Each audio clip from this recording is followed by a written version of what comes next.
notificou-me, confidencialmente, tê-lo encontrado, por mais de uma vez, em situação equívoca, desfazendo talvez a felicidade de um lar honesto. Palhares inclinou-se, esboçou um sorriso brejeiro e acentuou: não costumo comentar os defeitos dos outros e, mormente, em se tratando de um irmão na fé, sempre estimei o silêncio da verdadeira caridade, mas, aqui para nós, a situação é de fato alarmante.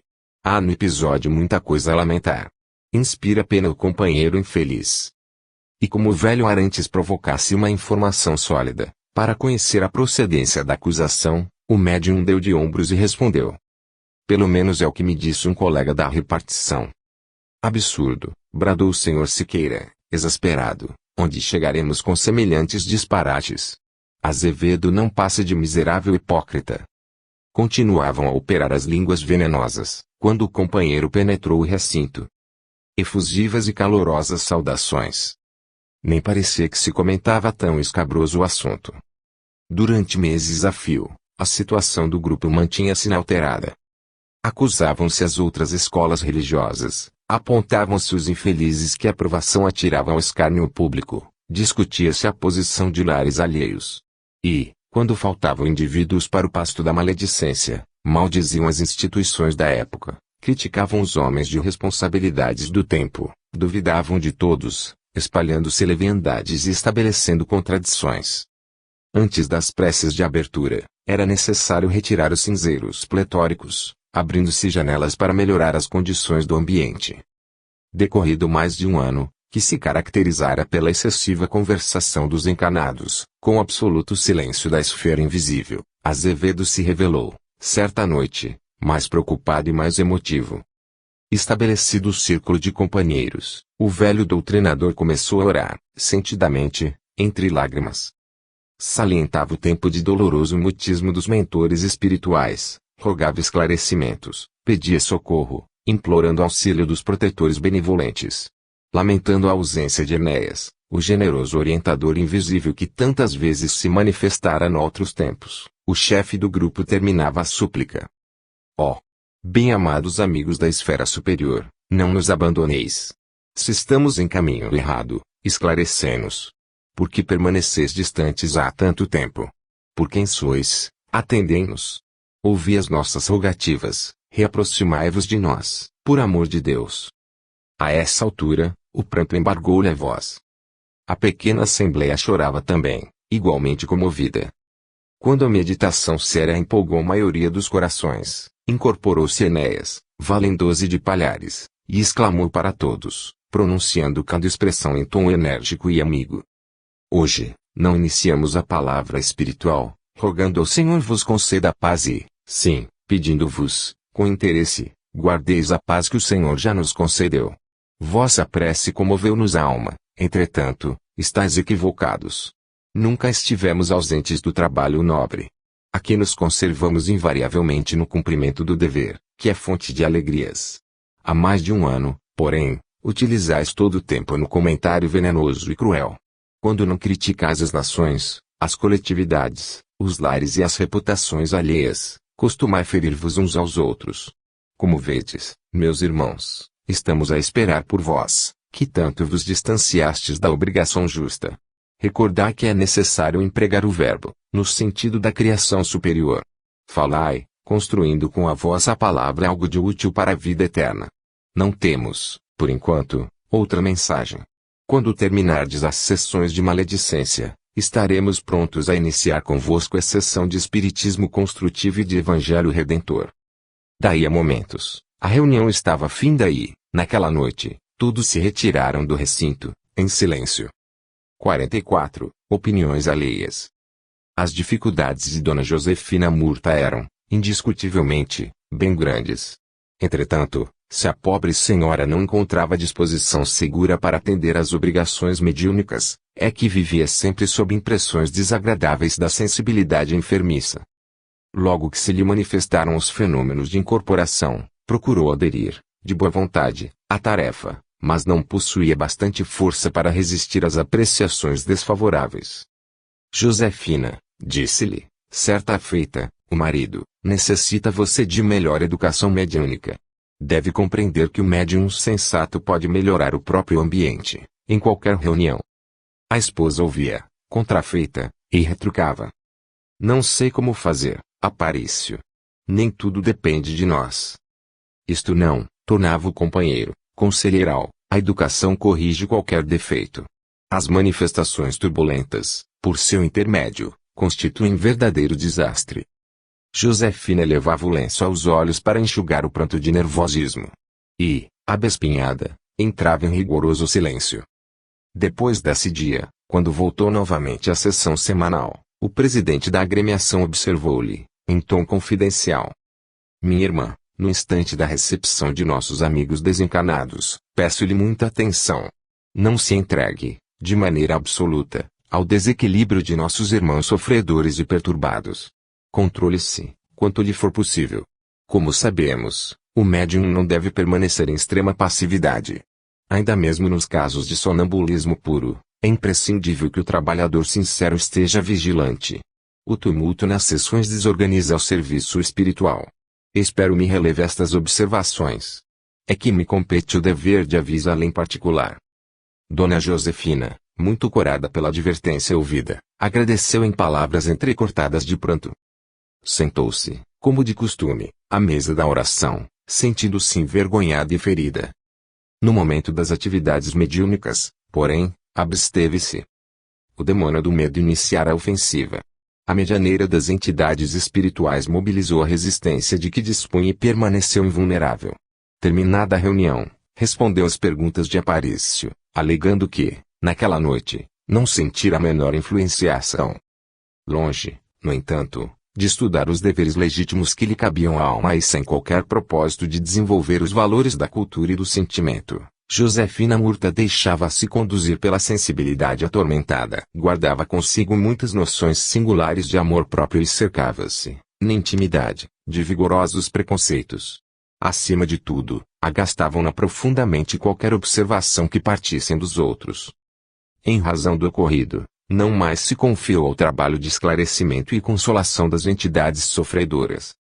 Continuando, porém, a frequentar o núcleo espiritista, não só porque o esposo ali recebia valiosa contribuição à saúde, como também porque os seus orientadores invisíveis insistiam pela sua adaptação à tarefa, certa noite, depois de proveitosa reunião, chamou-o direto da casa, sentenciando. Dona Josefina, creio que a senhora está reagindo mais do que deve. Lembre sua missão na mediunidade. Em tal serviço, o instrumento não pode entregar-se, de todo, aos espíritos imperfeitos que nos visitam, mas também não deve negar-se ao trabalho, mantendo-se em extrema atitude de reação. Dê curso à sua tarefa. Não se descuide. Recorde, sobretudo, que o nosso tempo é muito curto na Terra. A interpelada agradeceu e, na reunião imediata, retomou os afazeres medianímicos. Procurou desenvolver sobre si próprio o controle possível.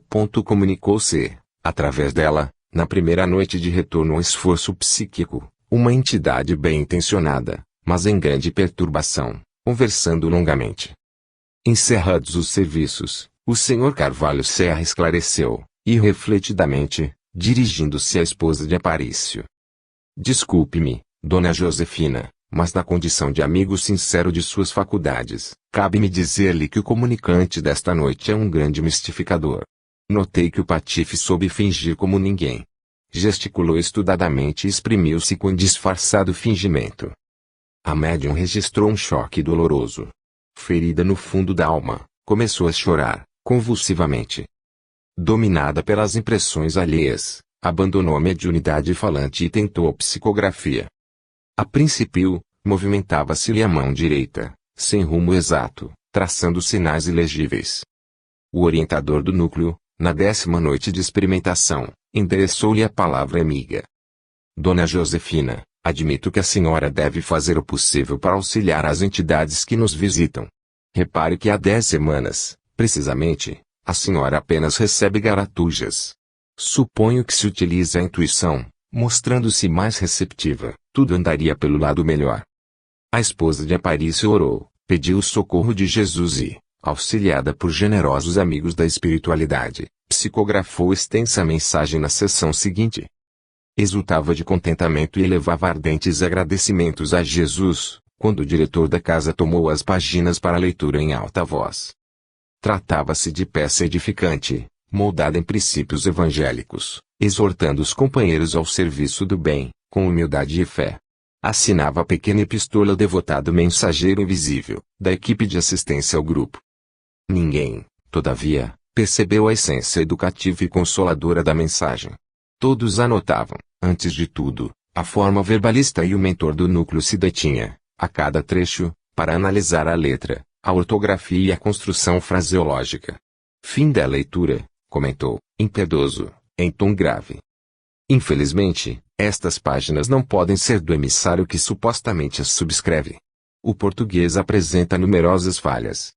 Aliás, é preciso observar que a nossa irmã Josefina permanece ainda em treinamento mediúnico e semelhantes mistificações são naturais e necessárias.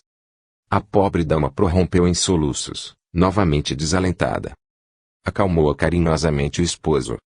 Não é razão para tantas lágrimas, disse, resigne-se querida. Continuemos devotados ao serviço de nossa fé. Dentro de algum tempo, estará você convenientemente preparada e feliz. Não chore assim. Ergamos nossa coragem. Dona Josefina, no entanto, não conseguiu sofrear o enorme desânimo. Em sua sensibilidade ferida, julgava-se ao desamparo, sem apoio, sem incentivo. Devia, a seu ver, afastar-se dos labores doutrinários para sempre. Tantos espinhos a defrontavam na estrada e tantas advertências ouvia, que deliberou interromper o desenvolvimento de ordem psíquica. Prosseguiu frequentando invariavelmente o núcleo, em companhia do esposo, mas tornou-se intencionalmente impassível. Sentia a presença dos desencarnados, ouvia-lhes os apelos, contudo, negava-se agora a qualquer colaboração nas atividades de intercâmbio. A sua mãezinha, que desde muito lhe antecedera aos passos ao além-túmulo, implorava-lhe atenção para com os deveres assumidos, destacando a necessidade de paciência e buscando curar-lhe as chagas da sensibilidade doentia. Josefina, porém, fizera-se igualmente surda aos apelos maternos. Afirmava-se cansada de fracassos e desilusões. E, longe de refletir na extensão dos bens que poderia espalhar, intoxiava-se com as migalhas de ignorância que o mundo lhe atirava ao campo de serviço redentor. Declarando-se extremamente ofendida, resistiu a todas as solicitações do esposo e dos mais sinceros amigos. 30 anos correram céleres sobre a sua atitude de retraimento e negação, até que a morte lhe requisitou, de novo, o corpo físico. Num misto de aflição e esperança, entregou-se ao grande transe. Com inexprimível assombro, porém, verificou, à última hora, que sua abnegada mãe se mantinha, em pranto, junto ao leito mortuário. Preocupada e receosa, desligou-se do veículo carnal com dificuldade inexprimível e, exausta, abraçou-se à genitora, exclamando, por fim: minha mãe, por que choras? Não é a morte a vida eterna? Não estaremos juntas para sempre? Ah! Minha filha, redarguiu a benfeitora, lacrimosa, venho acariciar-te no limiar da nova vida, entretanto, não te retirarás ainda do mundo. Não cumpriste a tarefa, junto à família espiritual que o Senhor te confiou.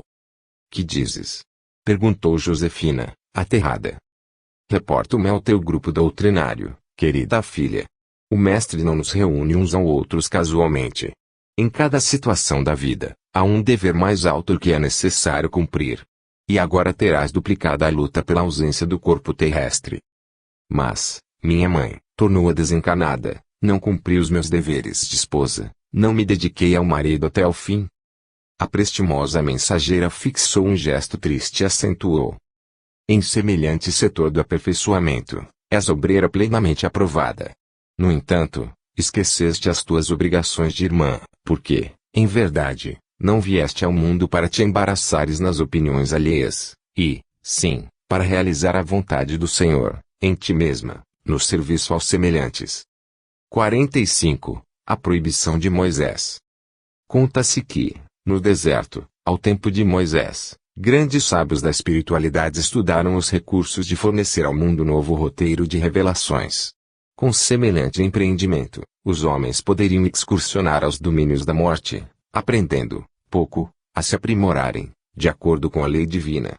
Concretizado o projeto, cujas particularidades eram privativas das autoridades superiores. Intercâmbio natural se faria entre os vivos do planeta e os vivos do além, religando-se à Terra, gradativamente, ao paraíso perdido, pelo reajustamento espiritual de seus filhos.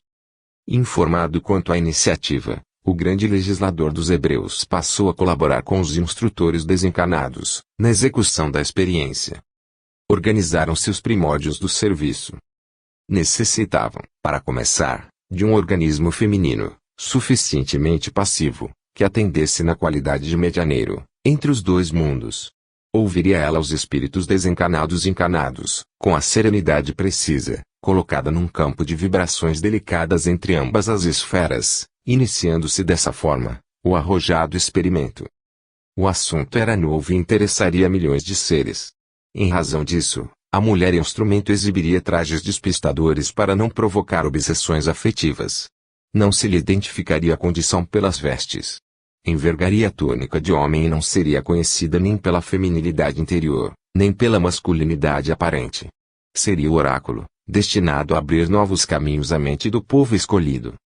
Os hebreus teriam direito de indagar com nobreza e valer-se do serviço em necessidades importantes, numa cota de 20% das atividades, reservando-se os demais 80% de possibilidades da tarefa ao plano espiritual, ao benefício coletivo. Quanto ao oráculo, manter-se-ia em posição de serviço desinteressado a todos, sem grandes laços no coração para não comprometer a obra e cultivando o trabalho comum do pão de cada dia pelo suor digno, de modo a não parecer orquídea dos mortos ou sanguessuga dos vivos. Encontrada a pitonisa, que se submeteu às condições estabelecidas, encetou-se o trabalho. Moisés rejubilava-se. Quem sabe? Talvez a iniciativa viesse melhorar o espírito geral. O povo necessitava iluminação pelos dons celestes. Tentava explicar diariamente as obrigações da alma para com o Deus único, entretanto, encontrava somente dureza e ingratidão.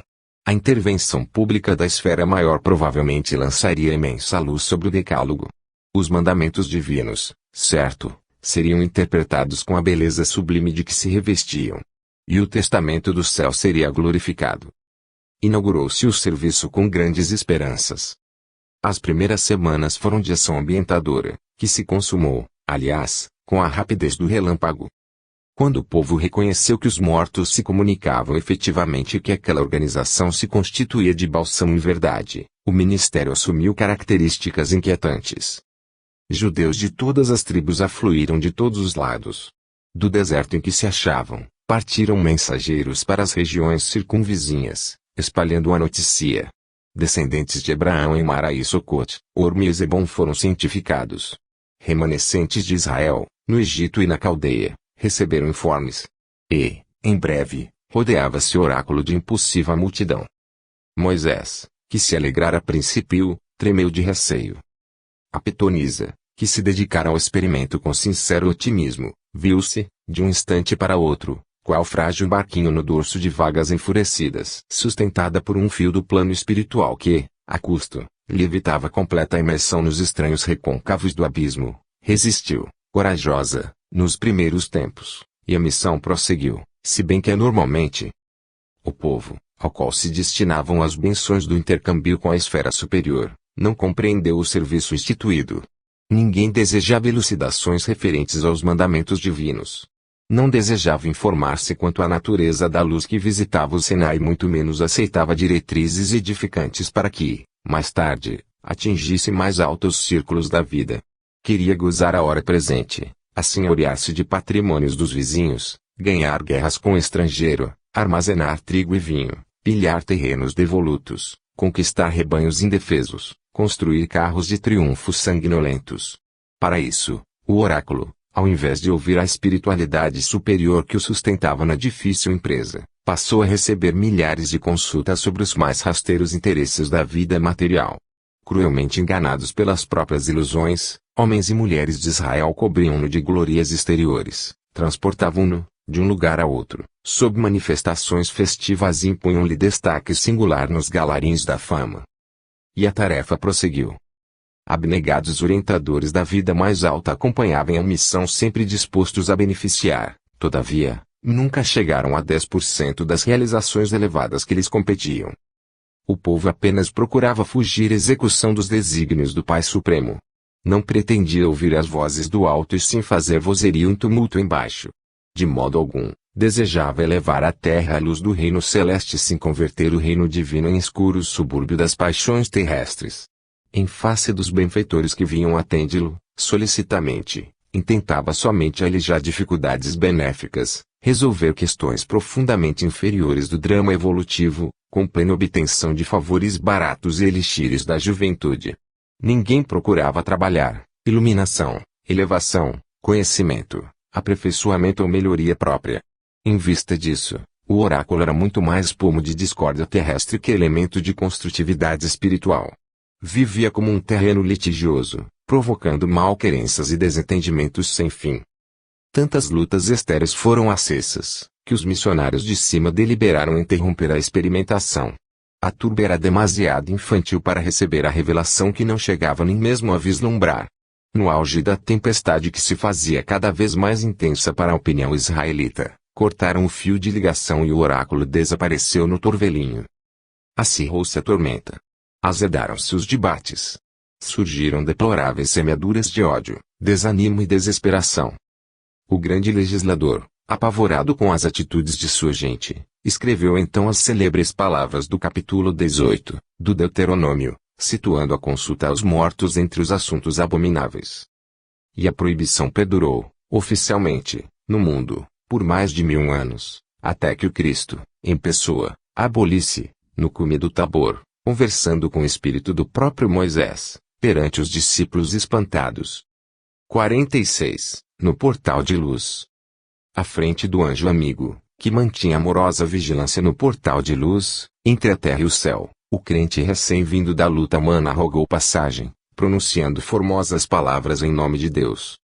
O representante da divindade, porém, depois de fitar-lhe os braços com demorada atenção, inquiriu: que traz? O candidato a ingresso no paraíso comentou, espantadiço: sempre respeitei o Senhor e adorei-o nas casas que o mundo consagra à majestade divina, reconheci a grandeza do Evangelho, aceitando-o por sublime código de salvação da humanidade, interpretando os grandes filósofos e pensadores do passado por embaixadores dele em favor do aperfeiçoamento gradual de nossa inteligência, guardei a fé em todos os acontecimentos da vida, nunca me esqueci da reverência que os mortais devem ao céu. Ouvi com acatamento as elucidações de todos os pregadores da verdade, arquivando-lhes o bom conselho, jamais perdi a esperança na justiça perfeita que rege o universo. Cada manhã, tanto quanto cada noite, cultivei a prece sentida e pura, pedindo a assistência do alto, prestei culto aos livros sacros, meditando-lhes os textos iluminativos, fugi, quanto pude, à presença dos ingratos e dos maus, abominei a companhia dos pecadores, censurei os criminosos, por espírito de defesa leal do bem, não combati as religiões, por reconhecer a feição sublime de cada uma, procurei guardar uma consciência sem mancha, evitava o contacto com qualquer lugar onde subsistisse, temi os desvairamentos da carne e afastei-me de todas as pessoas que poderiam induzir-me à tentação para a vida impura, acreditei que a retidão deve orientar todos os negócios, sabendo que a paciência é tesouro sagrado. Nunca me abeirei de problemas intrincados, para não perdê-la, convencido de que a paz é um dom celeste, colocava-me à distância de todas as pessoas irritadiças ou encolerizáveis, de modo a manter-me em segurança espiritual e, ao fim dos meus dias terrestres, fiz de meu aposento e de meu lar o remanso confortador, em deliberada fuga dos homens e dos problemas, a fim de aguardar a morte com a pureza possível. E fixando no funcionário celeste os olhos suplicantes, acentuou: tudo fiz para não ofender o Senhor. O anjo sorriu, complacente, e objetou, com expressão fraterna: meu amigo, suas afirmativas demonstram-lhe o fino trato espiritual. A cultura, a crença e a vigilância proporcionam brilho em vulgar à sua individualidade subjetiva, entretanto, suas mãos permanecem apagadas. A passagem aqui, porém, está condicionada à irradiação da luz que cada espírito possui, em maior ou menor grau, dentro de si mesmo. E afagando o inteligente aspirante, concluiu, bondoso: com tanta luz interior no cérebro, que fez em sua passagem no mundo. Foi então que o crente, tão loquaz na exposição dos próprios méritos, baixou a cabeça, entrou em silêncio e começou a pensar. 47. O tempo urge. Quando o Senhor determinou que algumas das virtudes celestes viessem ao mundo, trazendo felicidade para as criaturas, a fé cercou-se do homem, antes dos demais, e disse-lhe compassiva: o poder superior governa-nos o destino. Confia na providência do Pai misericordioso e aprende a contemplar mais longe. O homem sorriu e replicou: o tempo urge. Viverei seguro na maquina de ganhar e guardar facilmente. Não aceito outras deliberações que não sejam minhas. Veio a humildade e pediu: meu filho, não te vanglories do que possuis, porque Deus concede os recursos no momento preciso e retoma-os, quando julga oportuno. Sê simples para contentar a ti mesmo. O tempo urge, exclamou um homem, sarcástico, e se o minuto é meu, que me importa a eternidade? Gozarei o dia, segundo meus desejos. Não tenho necessidade de submeter-me para ser feliz. Chegou a bondade e suplicou: ajuda no caminho para que os outros te beneficiem. Nem todos os instantes pertencem à primavera. Sê compreensivo e generoso. O rico pede cooperação fraternal, a fim de que o fortuno não ensigueça, e o pobre reclama concurso, para que a escassez não o conduza ao desespero. O tempo urge, gritou um homem, e não posso deter-me em ninharias. Quem dá, espalha; quem nega, concentra. Minha defesa aparece em primeiro lugar. Surgiu a paz e implorou: amigo, esquece o mal e glorifica o bem. Não entronizes a discórdia. Cede em favor dos necessitados. Não te detenhas no egoísmo voraz. O tempo urge, respondeu um homem, e se eu renunciar em benefício alheio, que será de mim? Cedendo, perderei. Não guardo vocação para a derrota. Em seguida, compareceu a paciência e aconselhou: age com calma. Não exijas serviçais em toda parte, porque a tarefa de outros é igualmente respeitável. Socorre os semelhantes, conscientes das próprias necessidades espirituais. Não esmagues as esperanças dos pequeninos e atende à justiça onde estiveres. O tempo urge, repetiu o homem irônico, e as horas correm excessivamente apressadas para que me entregue a problemas de tolerância.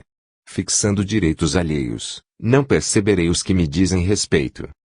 Logo após, abeirou-se dele a compaixão, implorando: irmão, apieda-te dos fracos. O interpelado não lhe permitiu continuar.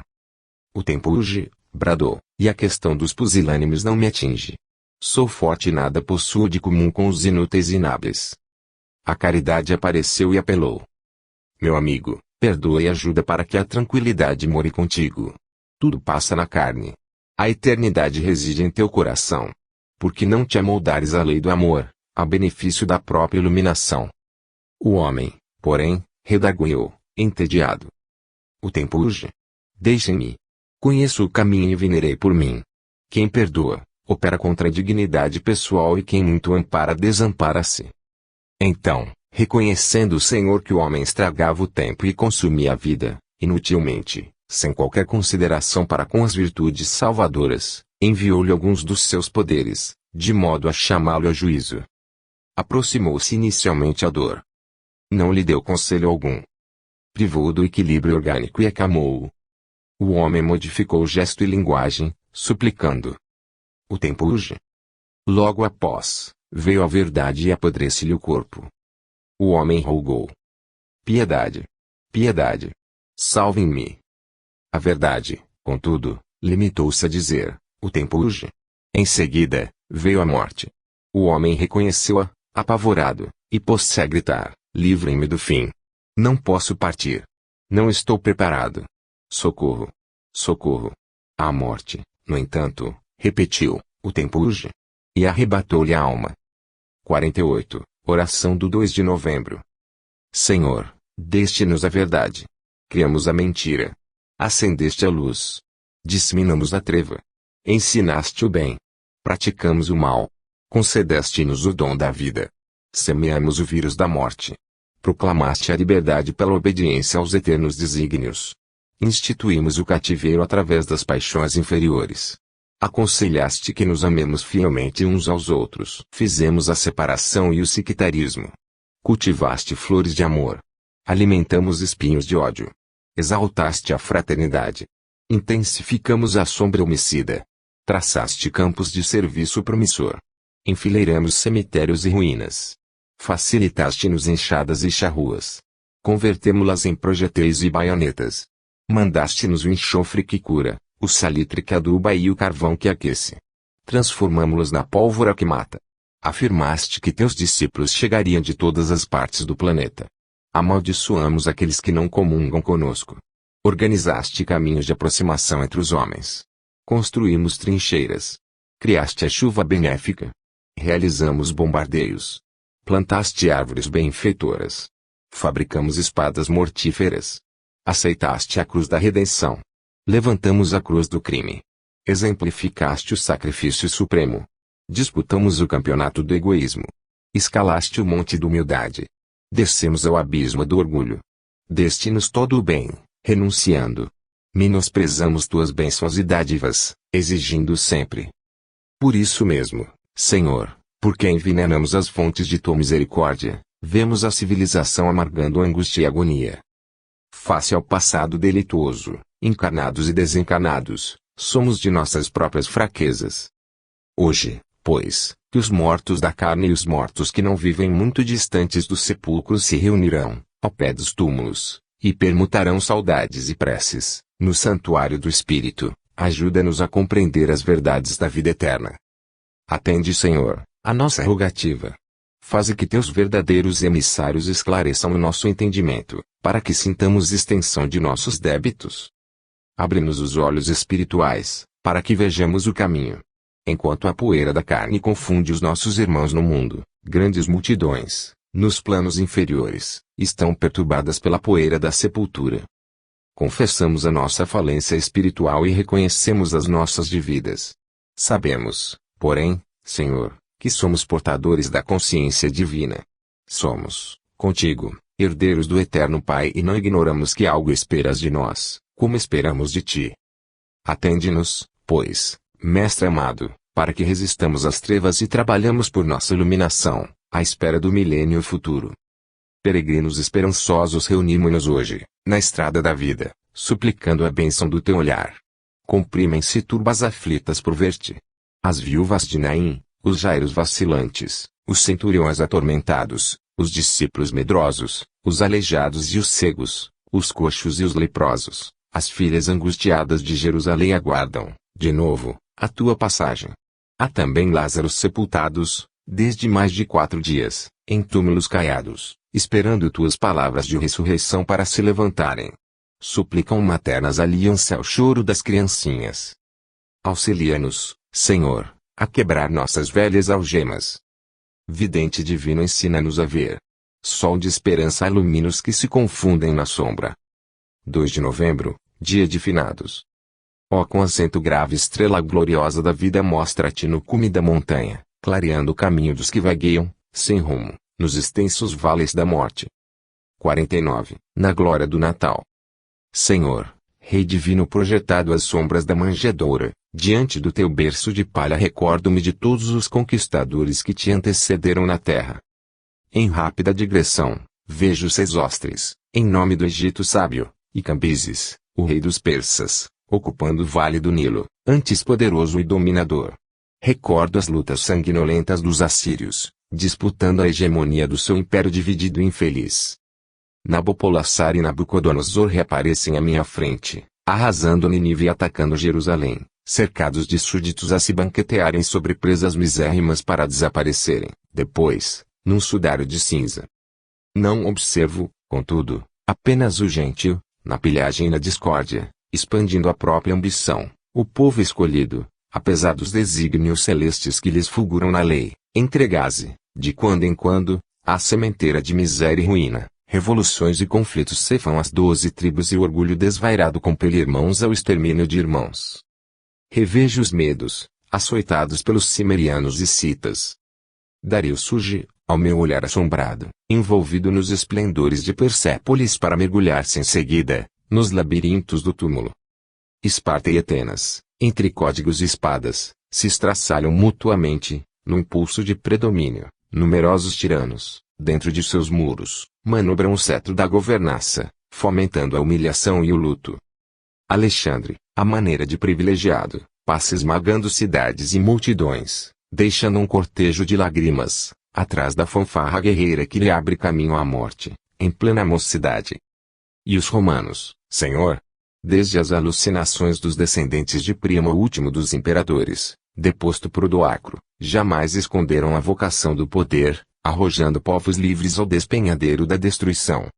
Todos os conquistadores vieram e dominaram, surgindo na condição de pirilampos barulhentos, confundidos, à pressa, num turbilhão de desencanto e poeira. Tu, porém, soberano Senhor, te contentou com o berço da estrebaria. Ministros e sábios não te contemplaram, na hora primeira, mas humildes pastores se ajoelharam sorridentes, diante de ti, buscando a luz de teus olhos angelicais. Hinos de guerra não se fizeram ouvir a tua chegada libertadora, todavia, em sinal de reconhecimento, cânticos abençoados de louvor subiram ao céu, dos corações singelos que te exaltavam a estrela gloriosa, a resplandecer nos constelados caminhos. Os outros, Senhor, conquistaram à custa de punhal e veneno, perseguição e força, usando exércitos e prisões, assassino e tortura, traição e vingança, aviltamento e escravidão, títulos fantasiosos e araçás de ouro. Tu, entretanto, perdoando e amando, levantando e curando, modificaste a obra de todos os déspotas e legisladores que procediam do Egito e da Síria, da Judéia e da Fenícia, da Grécia e de Roma, renovando o mundo inteiro. Não mobilizaste soldados, mas ensinaste a um punhado de homens valorosos a luminosa ciência do sacrifício e do amor. Não argumentaste com os reis e com os filósofos, no entanto, conversaste fraternalmente com algumas crianças e mulheres humildes, semeando a compreensão superior da vida no coração popular. E por fim, mestre, longe de escolheres um trono de púrpura a fim de administrares o reino divino de que te fizeste embaixador e ordenador, preferiste o sólido da cruz, de cujos braços duros e tristes ainda nos envias compassivo olhar, convidando-nos à caridade e à harmonia, ao entendimento e ao perdão. Conquistador das almas e governador do mundo, agora que os teus tutelados afiam as armas para novos duelos sangrentos, neste século de esplendores e trevas, de renovação e morticínio, de esperanças e desilusões, ajuda-nos a dobrar a cerviz orgulhosa, diante do teu singelo berço de palha. Mestre da verdade e do bem, da humildade e do amor, permite que o astro sublime de teu Natal brilhe, ainda, na noite de nossas almas, e estende-nos caridosas mãos para que nos livremos de velhas feridas, marchando ao teu encontro na verdadeira senda de redenção. 50. Ano Novo. Quando o desvelado orientador chegou ao planeta, encaminhando o aprendiz à experiência nova, o lar estava em festa, na celebração do Ano Novo. Músicas alegres embalavam a casa, flores festivas enfeitavam a mesa lauta. Riam-se os jovens e as crianças, enquanto os velhos bebiam vinhos de júbilo. O devotado amigo abraçou o tutelado e falou: Nova existência, meu filho, é qual ano novo? Enche-se o coração das esperanças mais belas. Troca-se o passado pelo presente. Rejubila-se a alma na oportunidade bendita. Promessas divinas florescem no coração. O tempo é o tesouro infinito que o Criador concede às criaturas. Não esqueças, todavia, que a concessão de um tesouro é título de confiança e toda confiança traduz responsabilidade. Tanto prejudica a obra de Deus o avarento que restringe a circulação dos valores, como o perdulário que os dissipa, olvidando obrigações sagradas. O tempo, desse modo, é benfeitor carinhoso e credor imparcial simultaneamente. Na terra a maioria dos homens não chegou ainda a compreendê-lo.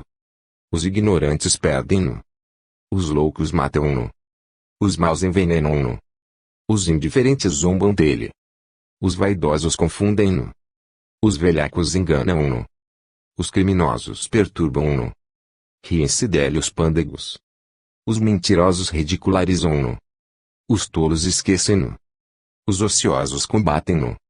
Os tiranos abusam dele. Os irônicos menosprezam-no. Os arbitrários dominam-no. Os revoltados acusam-no. Aproveitam-no os trabalhadores fiéis. O tempo, contudo, meu filho, pertence ao Senhor e ninguém pode subverter a ordem de Deus. É por isso que, ao fim da existência, cada um recebe conforme usou o divino patrimônio. Vale-te, pois, da oportunidade nova, sem olvidares o dever, convicto de que ninguém falará ou agirá no mundo, em vão. O homem precipita-se. O tempo espera. O primeiro experimenta. O segundo determina. Se atingires a alegria de recomeçar, alcançarás, igualmente, o dia de acertar. Lembra-te de que o tempo ensinará aos ignorantes, anulará os loucos, envenenará os maus, zombará dos indiferentes, confundirá os vaidosos, esclarecerá os velhacos, perturbará os criminosos, surpreenderá os pândegos, ridiculizará os mentirosos, corrigirá os tolos, combaterá os ociosos, ferirá os tiranos, menosprezará os irônicos, prenderá os arbitrários, acusará os revoltados, compensará os trabalhadores fiéis. Calou-se o venerável ancião. Havia risos à mesa doméstica, expectativa no candidato à reencarnação, sorrisos paternais no velhinho experiente. O sábio abraçou novamente o discípulo e despediu-se rematando: não te esqueças de que o tempo é generoso nas concessões e justo nas contas. Vai, porém, meu filho, e não temas. Nesse instante, à maneira do homem, cheio de esperanças, que penetra o ano novo, o aprendiz reingressou na onda do nascimento. Fim.